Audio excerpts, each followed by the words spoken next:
Bienvenue sur Zoomen. On va parler aujourd'hui de la DARPA. Vous savez, cette agence américaine un peu mystérieuse qui fait de la recherche militaire. On a décortiqué une interview d'Annie Jacobsen, une journaliste qui a enquêté sur eux, et franchement, elle a découvert des trucs assez dingues. On va essayer de comprendre ensemble comment la DARPA est née, ce qu'elle fait exactement, et surtout comment elle influence nos vies sans qu'on le sache vraiment. Accrochez-vous, on part pour un voyage, au cœur de la technologie et du monde militaire. Ouais, la DARPA, c'est un peu la boîte noire. On imagine des labos secrets, des scientifiques de génie, qui inventent des armes futuristes. Mais au-delà de cette image un peu hollywoodienne, il est important de comprendre comment cette agence influence notre monde, et d'analyser les conséquences de ses recherches. Les bonnes comme les moins bonnes. Carrément. On va commencer par remonter aux origines de la DARPA. Alors Annie Jacobsen explique que l'agence a été créée en 1958, en pleine guerre froide, juste après le lancement du satellite Sputnik par les soviétiques. Les États-Unis ont vraiment été pris de court par cette prouesse technologique. Ils ont eu peur d'être dépassés par l'ennemi. Du coup, ils ont créé la DARPA pour éviter de se faire doubler à nouveau. Imaginez le choc à l'époque de voir ce petit point lumineux traverser le ciel, créé par l'ennemi. Ouais, ce sentiment d'être dépassé technologiquement. C'est vraiment ce qui a motivé la création de la DARPA. L'objectif, c'était vraiment de s'assurer que les États-Unis restent en tête de l'innovation, surtout dans le domaine militaire. Et on peut dire qu'ils ont réussi. Internet, le GPS, on leur doit beaucoup. Ah, ça c'est clair. On a tendance à oublier que la DARPA, c'est pas juste une agence militaire. Ces recherches ont eu des conséquences énormes sur nos vies de tous les jours. Le GPS, par exemple, au début, c'était pour guider les missiles. Et maintenant, on l'utilise pour tout, pour se déplacer, pour retrouver ses clés. Internet aussi, au départ, c'était un réseau militaire qui s'appelait ARPANET. Et aujourd'hui, c'est devenu indispensable. C'est fou de penser qu'on doit tout ça à une agence militaire. C'est vrai, c'est assez incroyable, mais la DARPA a aussi un côté un peu plus obscur. Annie Jacobsen le souligne bien, le but de cette agence, c'est aussi de créer des armes futuristes. Et ça soulève forcément des questions éthiques. Ouais, c'est tout le paradoxe de la DARPA. D'un côté, elle est à l'origine d'avancées technologiques extraordinaires. Mais de l'autre, ces avancées peuvent aussi être utilisées pour faire des choses terribles. La technologie, c'est comme un couteau. On peut s'en servir pour cuisiner ou pour blesser quelqu'un. Jacobsen parle de l'obsolescence programmée, dans le complexe militaro-industriel, en gros la création de nouvelles armes. Rend les anciennes obsolètes, ce qui alimente un cycle sans fin de développement d'armes. C'est un cercle vicieux qui nous amène à nous interroger sur les motivations derrière cette course à l'armement. Est-ce que c'est vraiment juste une question de sécurité nationale ou est-ce qu'il y a aussi des intérêts économiques en jeu? Et qui décide de ce que fait la DARPA, qui tire les ficelles. Jacobsen mentionne le rôle des scientifiques JASON, des physiciens super réputés qui conseillent la DARPA depuis des années. Ces JASON, ils ont un rôle clé, c'est sûr. Ils sont très proches de la DARPA. Et ils influencent les choix technologiques de l'agence. Mais ça pose aussi des questions. Sur la place de ces élites scientifiques, dans les prises de décision, est-ce qu'ils ne sont pas eux aussi influencés par d'autres intérêts? Ce qui inquiète beaucoup de gens, c'est cette transition de la DARPA vers les armes autonomes, les fameux robots tueurs. Jacobsen parle notamment du programme Nexus 7, un programme qui analyse les messages sur Twitter pour essayer de prévoir les attaques terroristes. L'arrivée des armes autonomes, c'est un tournant majeur dans le domaine militaire. Est-ce qu'on peut laisser des machines décider de tuer? Qui est responsable si ces armes font des erreurs? C'est un terrain glissant. Et il faut absolument mettre en place des garde-fous. Jacobsen explique que même certains militaires sont mal à l'aise avec cette idée de robot tueur. Ils se demandent qui contrôle ces machines et s'inquiètent des erreurs qu'elles pourraient commettre. Oui, et ce n'est pas que les militaires. Beaucoup d'experts en éthique et en intelligence artificielle partagent ces inquiétudes. Le risque que ces armes se retournent contre leurs créateurs, ou qu'elles fassent des victimes innocentes, est bien réel. Il faut absolument parler ouvertement. Et pourquoi pas créer des règles internationales pour encadrer leur développement. Un autre programme de la DARPA fait froid dans le dos. Il s'appelle Narrative Networks. Et il étudie l'ocytocine. Vous savez, l'hormone de la confiance. En gros, il cherche à savoir si on peut manipuler la confiance des gens. L'idée qu'on puisse utiliser les neurosciences pour influencer le comportement humain, c'est effrayant. Imaginez les dérives si ça tombe entre de mauvaises mains. La DARPA se défend en disant que ses recherches sont pour soigner les traumatismes crâniens des soldats. Mais on peut se demander si c'est vraiment toute l'histoire. Et puis la DARPA s'intéresse beaucoup aux neurosciences en général. Jacobsen parle de programmes sur l'augmentation cognitive, la recherche sur le cerveau, avec des implants neuronaux pour soigner les soldats. Les recherches sur le cerveau, ça ouvre des perspectives incroyables, mais ça nous emmène aussi vers des zones d'ombre. Cartographier le cerveau humain, le contrôler, ça pose des questions éthiques et philosophiques très profondes. Jacobsen utilise le terme transhumanisme militaire pour décrire ses recherches. C'est l'idée d'utiliser la technologie pour améliorer les capacités humaines. mais dans un but militaire. Le transhumanisme, c'est un sujet passionnant, mais aussi très controversé. On peut se demander si on ne va pas créer une société à deux vitesses, avec des surhommes augmentés par la technologie et des humains ordinaires. On comprend mieux pourquoi la DARPA est si secrète.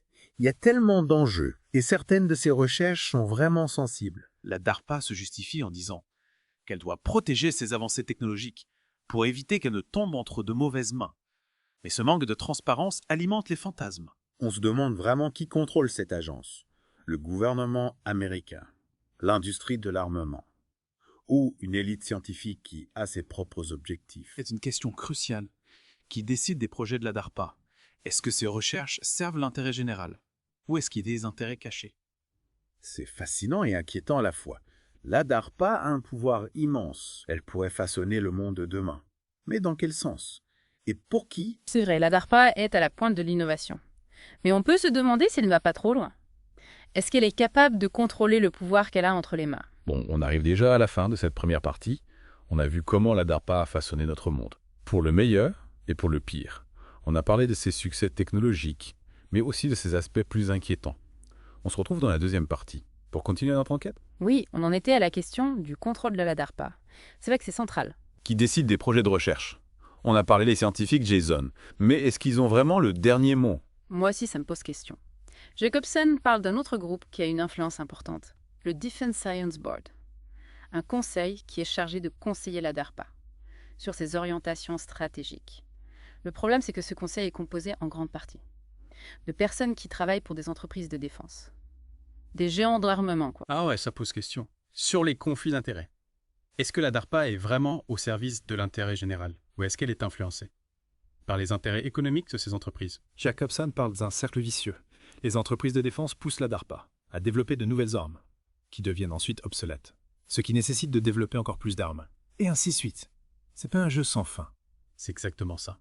La logique du complexe militaro-industriel, dont parlait déjà le président Eisenhower, la guerre est devenue une industrie très lucrative. On a l'impression que la DARPA est un peu prise au piège de ce système. Elle est financée par le gouvernement, mais elle subit aussi l'influence de ces entreprises, qui ont leurs propres objectifs. C'est un dilemme. La DARPA a besoin de l'argent de ces entreprises pour financer ses recherches. Mais elle doit aussi garder son indépendance pour prendre des décisions qui sont dans l'intérêt national. Annie Jacobson a interviewé pas mal de scientifiques qui ont travaillé pour la DARPA. Elle dit que beaucoup d'entre eux sont un peu tiraillés entre leur envie de faire avancer la science et leurs inquiétudes face aux applications militaires de leurs recherches. Ouais, c'est un conflit moral que beaucoup de scientifiques rencontrent. Imaginez, vous découvrez quelque chose d'extraordinaire, et puis ça se retrouve transformé en arme. Jacobson donne l'exemple des recherches sur le cerveau. La DARPA finance des programmes pour soigner les traumatismes crâniens des soldats. Mais elle utilise aussi ces recherches pour développer des technologies d'augmentation cognitive et de manipulation mentale. Là, la frontière entre la médecine et l'armement devient vraiment floue. Les technologies qui peuvent soigner peuvent aussi être utilisées pour contrôler ou manipuler. Et ça nous ramène à la question de la surveillance de masse, un sujet brûlant d'actualité. Vous vous rappelez du programme Total Information Awareness, qui visait à surveiller tous les citoyens américains pour prévenir le terrorisme. Ah oui, ce programme a fait beaucoup de bruit. Il a été critiqué, car il était perçu comme une atteinte à la vie privée. On voit bien que la technologie peut être utilisée pour nous contrôler, pour nous manipuler. Bon, on se retrouve dans la troisième partie, pour la suite de notre exploration de la DARPA.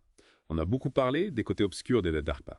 La surveillance, les armes autonomes, la manipulation mentale. Mais il faut quand même reconnaître qu'ils ont aussi contribué à des avancées technologiques majeures qui ont bénéficié à toute l'humanité. Ah oui, complètement. On pense bien sûr à Internet, qui est né d'un projet de la DARPA, qui s'appelait ARPANET. C'est un bon exemple de la façon dont la recherche militaire. Il peut avoir des conséquences positives inattendues. Sur la société civile. Ah, c'est vrai, on a tendance à l'oublier. C'est fou de se dire que l'outil qu'on utilise tous les jours, pour communiquer, pour s'informer, pour se divertir, vient d'un projet militaire. Et puis il y a le GPS aussi, qui a révolutionné la navigation. Exactement. Le GPS, c'est une autre invention de la DARPA, conçue au départ pour des besoins militaires, mais qui a fini par trouver des applications dans la vie de tous les jours. C'est ça le paradoxe de la DARPA, capable du meilleur comme du pire. Des armes terrifiantes, mais aussi des avancées scientifiques, qui profitent à tous. Mais alors comment faire pour s'assurer qu'ils utilisent leur savoir-faire pour le bien commun? Comment éviter les dérives? Comment contrôler cette agence si puissante? C'est la question, hein. C'est pas facile. La DARPA, c'est une agence gouvernementale, mais elle subit aussi l'influence des lobbies militaro-industriels. C'est difficile de trouver un équilibre. Annie Jacobson, elle insiste beaucoup sur l'importance de la transparence et du débat public. Les citoyens doivent être informés des activités de la DARPA et ils doivent pouvoir débattre des implications éthiques de ces recherches. Oui, je suis d'accord. La DARPA ne doit pas opérer dans l'ombre. Il faut que ses activités soient soumises à un contrôle démocratique. Jacobson encourage aussi les scientifiques qui travaillent pour la DARPA à alerter l'opinion publique en cas de dérive. Mais est-ce qu'ils ont vraiment le pouvoir de s'opposer à la DARPA? C'est pas facile, c'est sûr. Mais il faut pas baisser les bras. La vigilance citoyenne, la liberté de la presse, le débat public, tout ça c'est important. Pour éviter les dérives de la technologie. Alors si on devait résumer, quel message on peut adresser à nos auditeurs? Que doivent-ils retenir de notre discussion? Je leur dirais de rester vigilants, de s'informer, de se poser des questions. La DARPA, c'est une agence fascinante, mais aussi potentiellement dangereuse. Il faut la surveiller de près et exiger qu'elle rende des comptes. Eh bien, merci beaucoup pour toutes ces explications. C'était passionnant. On espère que ce plongée au cœur de la DARPA vous aura éclairé. À très bientôt pour un nouvel épisode.